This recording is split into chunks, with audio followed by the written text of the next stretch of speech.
tassa bhagavato arahato samma sambuddhassa. Namo tassa bhagavato arahato samma sambuddhassa. Namo tassa bhagavato arahato samma sambuddhassa.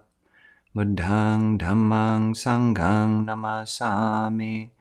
Bhasite sute tunhi bhave sampajanakari bhavisama evan hivo sikitabang. Listening and speaking and keeping quiet will be ones who have mindfulness and clear comprehension. Thus we can train ourselves. So good evening, everybody. Welcome to another Wednesday evening with the Clear Mountain Monastery community. This will be the final week, the final talk on the topic of the 5 aggregates, at least for the time being. Thanissaro had chosen this subject, specifically the first chapter of the book Buddha-Dhamma by P.A. Payutto, of which there's hopefully a link in the description, which is, Buddha-Dhamma as a whole is just a wonderful Dhamma just tome, which goes into all of the major concepts of Theravada Buddhism in extreme detail, and but in a very clear and comprehensive way. And I think Thanissaro and I are going to be going through it along with people in our Discord server each month, taking on a different chapter. So yes, this was the 5 aggregate chapter, and next month, starting probably this Saturday and on into the weeks to come, we'll be taking on chapter 2, which will be the 6 ayatana, or the 6 spheres, is one translation you could do, or the 6 sense spheres is how P.A. Payutto, how it's translated there. But yeah, for this final session, I thought it might be nice to look at sankhara. So that is the 4th of the 5 aggregates, and just to bring people up to speed, if you haven't been following along, the 5 aggregates are form, which is this physical body, feeling, vedana, sanya, or perception, sankhara, or mental formations, mental volitions, fabrications. There are various translations which we'll go into. And then the 5th aggregate is consciousness. And these 5 are basically what most of us attach to and cling to as being me and mine and myself.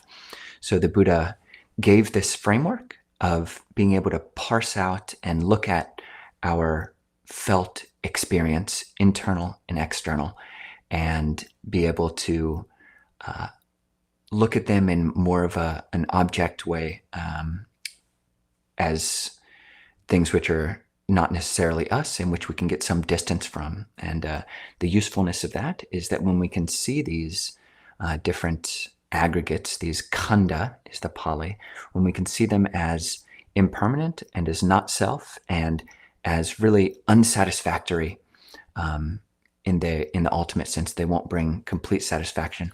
When we see that clearly, then we can let go, and with that letting go can come freedom, a real sense of growing freedom. The more we can let go, then the more we can know this unbounded sense of well-being, which is not totally addicted to and dependent on having these different khandhā, having our body be the way we want it to be, having our feelings be always pleasurable all the time and never experience any dukkha, to perceive things only the way we want, to think about only the things we want, and to just know our experience in just the right way.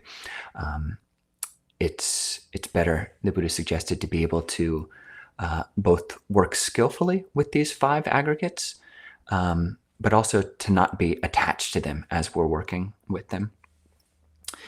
So this 4th aggregate of sankhara is very important, because it is basically the mind's tendency to make, the mind's tendency to do and to fabricate.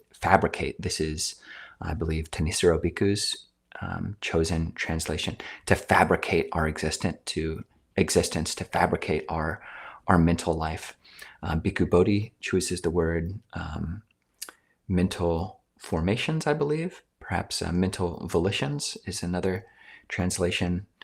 Some of the other translation, conditioners,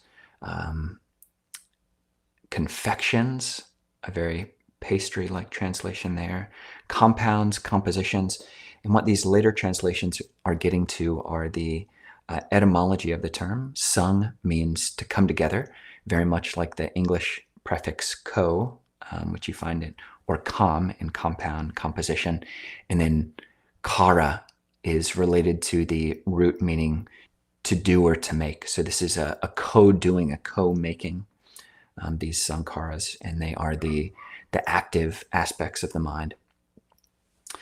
And what I find, or in doing the first chapter reading from Buddha Dhamma, what I thought might be most interesting to look into for this talk is a framework which you actually find in the Abidharma. So it's featured as Appendix 1 in that chapter on Abidharma, in Buddha Dhamma, as the Abhidhamma formulation of mind, and it goes into what are called the 50 cetasikas, which basically are an Abhidhammic formulation of sankhara. So the Abhidhamma, the third Pitaka, the third part of the Buddha's discourses, which really give an overarching, non-narrative, non-personal, philosophical overview of the Buddha's teaching, without recourse to talking about narratives that happened in the life of the Buddha, but just a systematic explanation of his teaching. The Abhidhammists there give this elaboration of 50 aspects or 50 manifestations, cetasika, or things which are related to the mind, which are basically types of sankhara. And I won't go into all 50 right now, but I'll go into what I find are a really neat list, which are called the 19 universal beautiful mental factors. The Pali for that is the sobhaṇasādhāraṇa-cetasikā. And cetasika, again, is just, in one sense, another word for sankharas here, or these mental formations. So these 19 universal beautiful mental factors in the Abhidhamma formulation, which we can test, and that's what I will propose that we do for this first part of the talk, and really for our practice ongoing. What these 19 universal beautiful mental factors posit that they are 19 factors which are present in every wholesome mental state. Yeah, so anytime we're cultivating any aspect of our Buddhist practice, any aspect of a good life, really, when we're practicing patience, or when we're practicing generosity, or keeping our precepts, or practicing meditation, coming back to one object, bringing the mind into a place of spaciousness and one-pointedness. All of these are mental factors, are cetasika, and these 19 universal beautiful mental factors are present in every single one of those wholesome ones. So if you're experiencing a wholesome mental state, then all of these 19 factors, which we'll go into, appear at the same time. They co-arise with that wholesome mental state. And I just found a feature which might be the most annoying thing ever for some people, but it's actually a ticker which I'll just show you right now. It's at the bottom of the screen, listing these 19 universal beautiful mental factors. But I'm going to turn that off for now because it's likely a bit annoying for some people. But if people ask, I can turn that on later. But we'll just go in sections mentioning these different factors in groups. So the first 4 of these universal beautiful mental factors are faith or Saddhā, mindfulness, conscience, and what's translated here is moral dread, or just a sense of scruples, a sense of just knowing what's right. So I'll invite everybody, if you're starting to shift into a furrowed brow, I got to figure this out, tense, philosophical, this feels like my PhD thesis, this is annoying, I didn't come to Buddhism to get flustered about intellectualism, then shift out of that and bring your mind to a more spacious place. Bring your awareness bigger. See if you can bring the mind to a more wholesome place.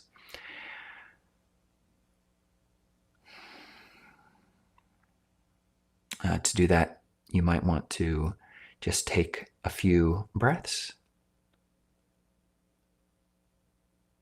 aware of the breath, wherever you feel it most clearly, tip of the nose, stomach, the chest, or even the back of the head. And once you've come to this more spacious awareness, to this less constricted mind state, see if you can see these first 4 beautiful mental factors as shades or aspects or angles, different angles of this brighter mind. So these can be thought of as angles on the bright mind, 19 angles on a beautiful mind, 19 different snapshots from different locations of beautiful, bright, wholesome mental states, beautiful sankharas, mental formations. This first one, faith, is that aspect or that angle of a wholesome mental state which, it doesn't have anything to do with necessarily being Buddhist or imagining some Buddha in front of you or anything like that. It's just the confidence or the trust to settle into and trust in this wholesome mental state, this more expansive state of mind. Trust in the value of meditation. Trust in the value of listening to and thinking about and being with the Buddha's teaching. The second wholesome, beautiful cetasika is sati, or mindfulness. This is present in every beautiful mental state, regardless of what your object is. So many of us Westerners, we get fixated on our object. We're paying attention to the breath, and that's all we're doing, or we're paying attention to a mantra, and that's it, or we're paying attention to a loving kindness phrase.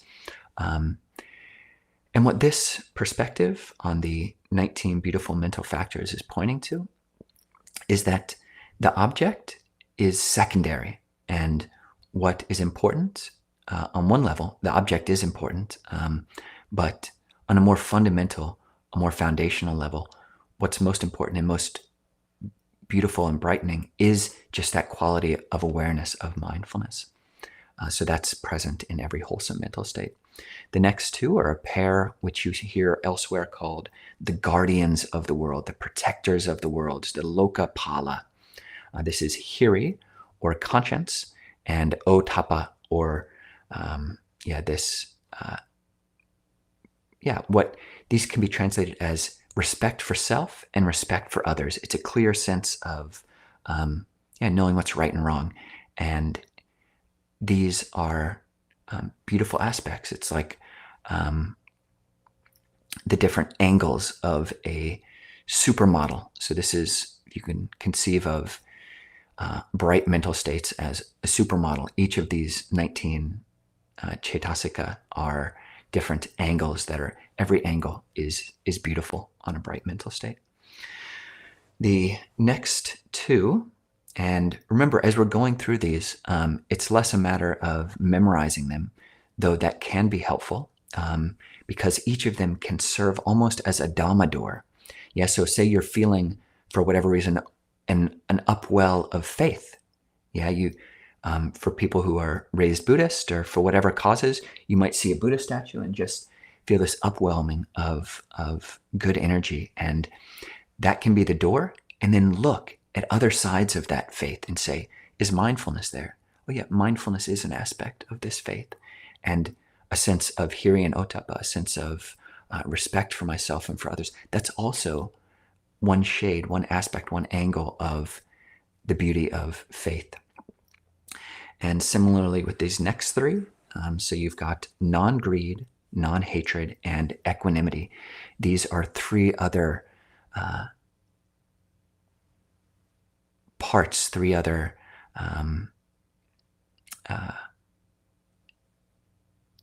surfaces of this sphere of bright and beautiful mental states. And you can appreciate this. When you know this list, it's more and more things that you can feel good about. Not necessarily to make a self out of it, but just you can feel good that there is faith, there's mindfulness, and there is non-greed. Greed is not here, even for however long. And the beauty of this practice is that all of these come together in every moment, even if the last moment was a moment of hatred or anger or greed. Just in the last moment, I was thinking, for instance, oh yeah, I want to get some Twizzlers, or I want to get some Starburst, or I want to, whatever, fill in the blank with whatever you want to do, or I really am annoyed by this person and what that person said. Even if that's our thought in the last moment, when we shift out of that into a more beautiful perspective, then all of these 19 beautiful mental factors come along with it. There is mindfulness. Oh yeah, actually, even when there's anger or aversion or restlessness, just a moment ago, right now, actually it's not present. And that there's faith there. I trust in this, the beauty of this, this handsome mental state. The next two are, and the next actually 10 mental, or the next 10 states are all pairs.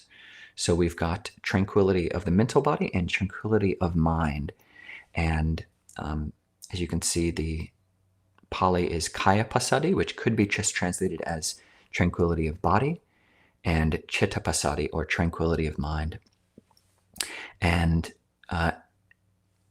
certainly the tranquility of mind is something which you can see. And again, it's not necessarily the deepest tranquility. I mean, if you were just agitated and all upset or a hot mess just a moment ago, I just learned that hot mess is in the Oxford Dictionary. If you were just a hot mess a moment ago, then if you remember, actually, I can shift out of this. I'm not a slave to my past mental states. Okay, now a moment of non-anger. And there's a sense of mental tranquility. And even there can be a bodily tranquility that can go along with that. There can be a relaxing of the musculature of the body, going along with this tranquility, this ease, this exhale of mind, exhale of body, exhale of mind. The next two qualities, and again, as we read these, as we think about these, we want to be doing them. Yeah, taking any of them as a door to any of the rest of them. And we can do that in the present moment. Shift. The next two are lightness of mental body and lightness of mind. So kāya-lahutā, literally lightness, that sense of, you've just gotten a weight off of your back. You've put down a load. One translation of khandhā, as in the aggregates. Aggregate is a good term. Khandhā, one translation could be a load, a burden, a weight, like a pile of bricks is a simile that Thanissaro Bhikkhu uses. When we're practicing in a wholesome way with these wholesome, beautiful mental factors, it's like we put down the pile of bricks. Even if we were just carrying them on our back for who cares how long, all afternoon, all morning, whatever, shift out. Okay, there can be spaciousness right in this moment, and there can be this lightness of mind. Yeah, lahutā, like literally the word means light, as in the opposite of heavy, the opposite of weighty. And that feeling of body as well. You actually can feel like your spine is elongating, like your head is a balloon pulling up the spinal vertebrae. And yeah, please no jokes about being airheads. The next two mental qualities, which we can experience right now, are pliancy of body and pliancy of mind. Or another word, the Pali is mudutā, can just be softness. This is related to mudita, which you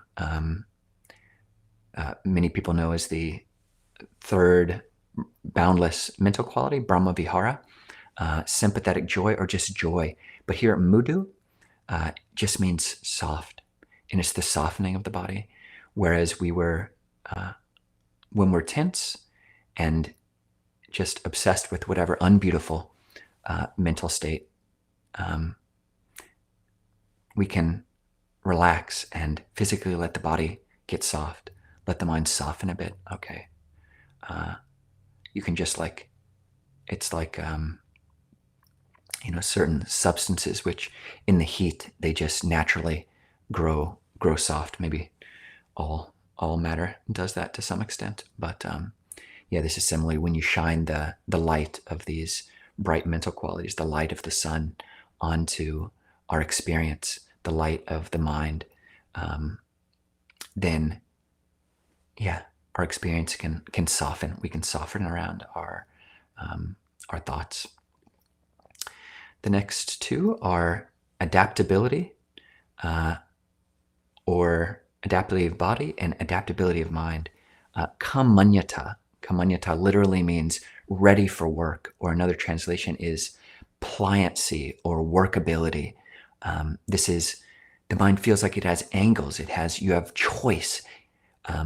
When you are able to lift up, get a perspective, look at your life from a different angle, then all of these beautiful mind states come up and the mind feels workable, like you can actually do something about experience, which is the heart of the Buddha's teaching. That is, it is possible to abandon unwholesome mind states, and it is possible to cultivate wholesome mind states. That possibility, sakka kusalaṃ bhave tabba bhave tung, it is possible to cultivate wholesome mental states. Sakka, possibility, that's what this kammaññatā, this adaptability, workability of mind is pointing to. The next two qualities are proficiency of body and proficiency of mind. And this just means a feeling of skill. And as all of these come up, depending on the strength of our unhabit tendencies, all of these 19 beautiful mental qualities, it might just be a moment. If we don't nurture it, if we don't continue to water these wholesome sprouts of the mind, then yeah, all the weeds of our addictions and compulsions and bad habits can just take right over in the next moment. But in each moment of faith, mindfulness, conscience, respect for others, lightness of body, lightness of mind, non-greed, non-anger, all of these, equanimity, and this proficiency, you feel like, okay, there is skill in this in this mental state. And the final two qualities are what are translated here as rectitude, kāya-mudutā, rectitude of body and mind. And uju it literally means upright. So you find it in relation to the body. And for anyone who's annoyed by this ticker, please just practice sense restraint and see if you can look just above this line, and could be a good test practice. But yeah, this uprightness of body, uprightness of mind. Uju, when the Buddha says, when he's talking about meditation, a meditator goes and sits at the root of a tree and puts their body upright. That's uju. They set their body upright or erect. You have this rectitude, this sense of moral uprightness. So that is the list of 19 beautiful mental qualities. And I think we'll open it up to questions. And people can tell me to turn that ticker back on, or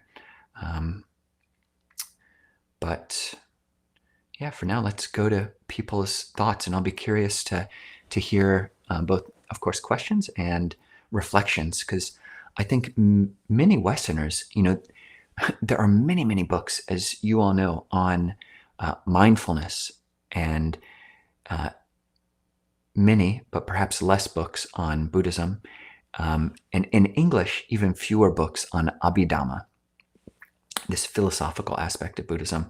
And even many great Buddhist teachers, I think most teachers in the Thai forest tradition, both Western and Thai, kind of eschew and don't really give so much importance to this Abhidhamma study. But there are some real gems that can be found. And I think this list of 19 beautiful mental qualities is one which is practicable here and now in your meditation, in your daily life. Ajahn Punadhammo, I'll have to say, is someone who does go deeper into Abhidhamma if you want to learn more. So it's good to see people. All right.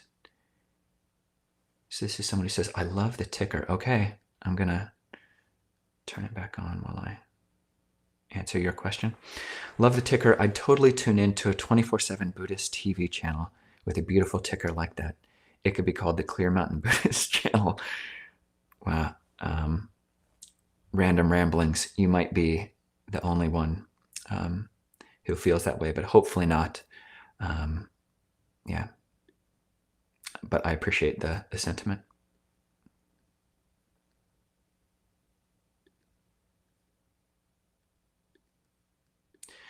So this next question, why is kaya translated as mental body rather than body? So this is a general tendency of the Abhidhamma to make this clear distinction between what is physical, what is rupa, the first khandhā, and what is nama, or mind, literally name, what is mind, which is the next four khandhas of feeling, perception, mental formations, and consciousness. You see it in the ānapanasati sutta, so the sutta on mindfulness of breathing, which has 16 steps. Steps 3 and 4 are one pays attention to the whole body, breathing in and breathing out, one pays attention to the whole body, and breathing in and breathing out, one relaxes the whole body. And there the word is kāya-sankhara, and the Abhidhamma, or the commentary, which is very influenced by the Abhidhamma, there too says the Buddha is talking about the mind body, that is the mind's experience of the body and the totality of the mental experience, that is the totality, I believe, of those four latter khandhas, so Vedana, Sanya, Sankhara, Vijnana. And it's interesting to reflect on why they did that. I know many people, many meditators, myself included, many great meditators, Ajahn Jeff, Ajahn Jayasaro, Ajahn Mahabua, I believe, actually do believe that there is, you can breathe in, experiencing the whole body and calming the literal whole physical body.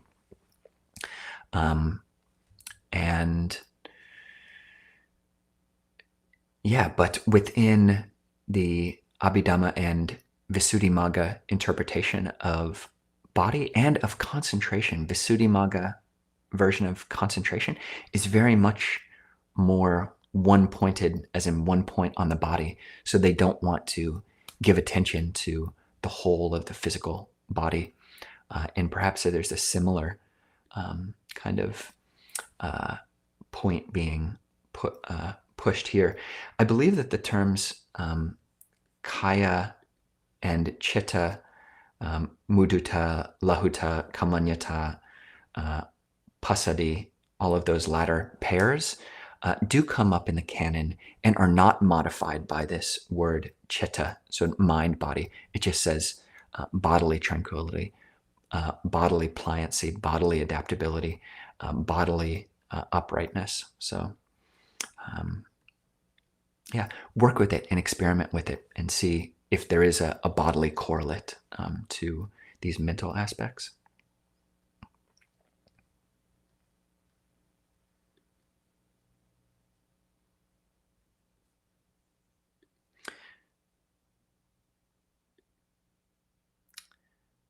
Got more positive feedback on the ticker. So I'll just leave it on until we can all take it as a practice. It kind of grabs my attention as well. But I've heard of this teaching. I find these positive qualities uplifting when I am mindful of embodying them during daily life practice. I think, you might be in the minority of people who've heard of this teaching. Although, as I mentioned, these qualities, I'm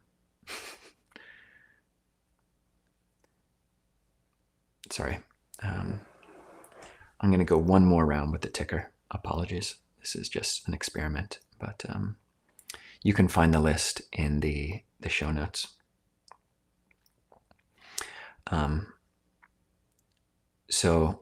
Not many people know about this list, but and whatever your feelings are about Abhidhamma, about that this is either too philosophical, too much of a imposition on the beauty and simplicity of the Buddha's earliest teachings. Still, as I mentioned, there are ways to take their suggestions, their ways of organizing mental factors, their ways of organizing things, and to make use of them, to find benefit in your daily life and in meditation.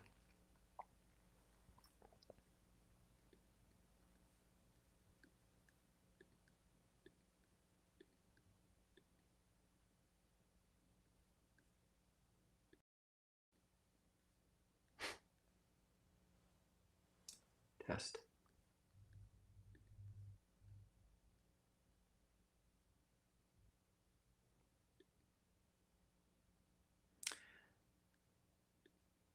Okay. So hopefully people can still hear me. I may or may not be frozen, but how did the Abhidhamma come into being? The Abhidhamma, it depends on who you ask, what tradition you take as authoritative. So in many traditional Theravada Buddhist countries or Buddhist contexts, very much the case, I believe, in Burma, maybe in parts of Sri Lanka and parts of Thailand. The origin story of the Abhidhamma as it is related in early Abhidhamma commentary is taken as gospel, in a sense, is believed. And that original story is that there was a period, I believe shortly after he attained enlightenment, that the Buddha went up to the heaven where his mother, who had died shortly after giving birth to him, where she had been reborn, and he taught the Abhidhamma to her for a whole, actually, I'm sorry, it wasn't right after his enlightenment, but it was a later one of his range retreats where he went and spent, I believe it said, the whole of the range retreat going and teaching his mother in heaven, and then coming back down and telling the Venerable Sariputra his accounts of what he told his mother. And then Sariputra is said to have then formulated the Abhidhamma based on those teachings which the Buddha was giving his mother. And that's, it's a beautiful story. It's a beautiful story. And yeah, it is, there are probably many, many people who believe that. For the most part, a Western historical or Western scholastic approach is that the Abhidhamma came about in the several centuries after the Buddha passed away as a means of collecting and organizing his teachings into a philosophical whole system. So the Abhidhamma is 7 books, each of which are slightly different and take a different angle on how they organize these mental concomitants and the aspects of mind, the aspects of body. And they introduce a number of interesting frameworks which aren't really so developed in the suttas, such as a very detailed definition-oriented approach to each mental factor and stating the exact relationship and causal relationships between each of these factors with one another. But it has its genesis, and you can its origin, and you can read up on this. I believe Bhante Analayo has a very interesting book on the genesis or origins of Abhidhamma as it comes through the Pali Canon. But you do have suttas which pretty much, I believe, all of the words that are in that ticker, all of these 19 beautiful mental qualities, occur in various places throughout the canon. And it wasn't until the Abhidhamma and Abhidhamma commentaries and sub-commentaries come along that they are specifically grouped together in this way. So the 19 are not necessarily grouped together in this way in the canon, but these later philosophers and many people believe very, very deep meditators. And it's an interesting overlap that many people skeptical of Abhidhamma might not appreciate. I mean, the Pa'ok system of meditation in Burma, which has one of the most stringent and detailed and difficult, in a sense, the highest bar for what entails samadhi. So a very meditation-oriented tradition. They're also very interested in the Abhidhamma and feel that it's only with an extremely subtle mind that you can appreciate all of the nuances of Abhidhamma teachings. So whether or not someone believes in this story of the Buddha teaching it to his mother, or if you think that it came from just later philosophers trying to collate and create a whole system, still it's worth experimenting. Can you refute aspects of it, and is all of it, or at least significant and practicable parts of it, applicable and very valid on the level of mind moment? This is another unique Abhidhamma interpolation, is this idea of citta-kana, of the mind moment, which is something like a trillionth of a second. That's how long, a mental state pops up for. So yeah, that's a brief history of the Abhidhamma.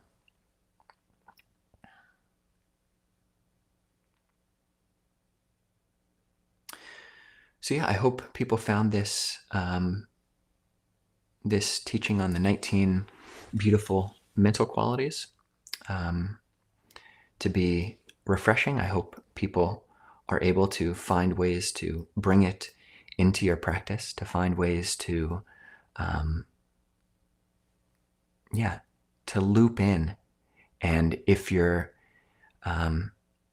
feeling like your mindfulness is not expansive enough, your mindfulness or your awareness, your meditation practice is not feeling like it's got the oomph that you want it to have,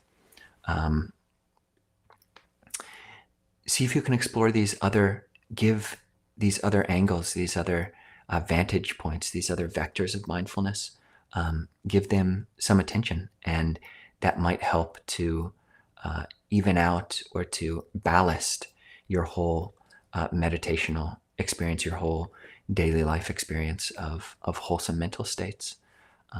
You might be, after you've done a day-long meditation retreat, a 3-day retreat, 7-day, 10-day, the advice is to go home and maybe meditate for some period in the morning and the evening, and maybe breathe for 5 breaths in the middle of the day.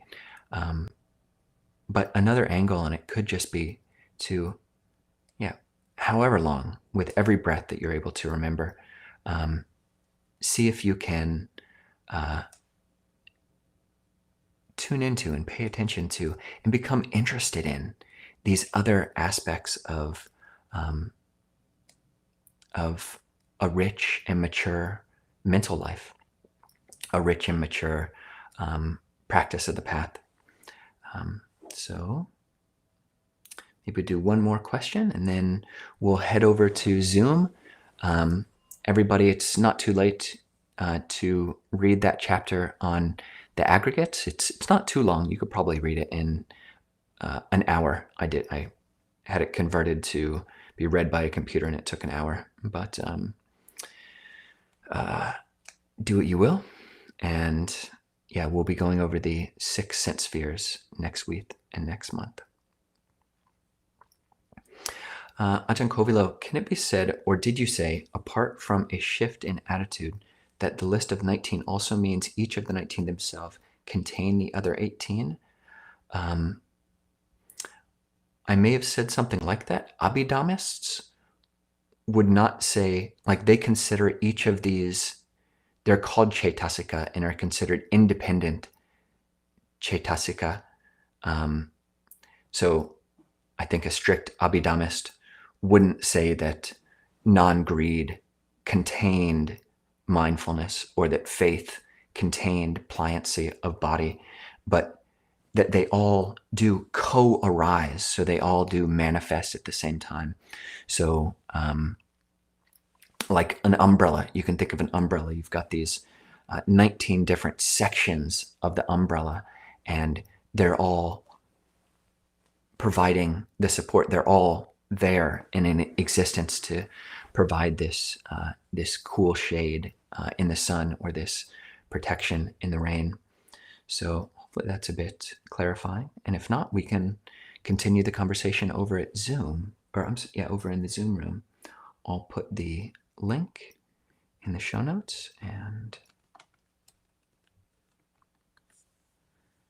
hopefully see people over in that direction.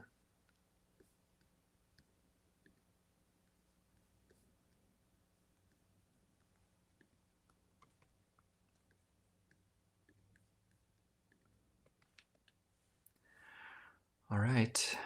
Have a good day, everybody, and a good evening, depending on where you are.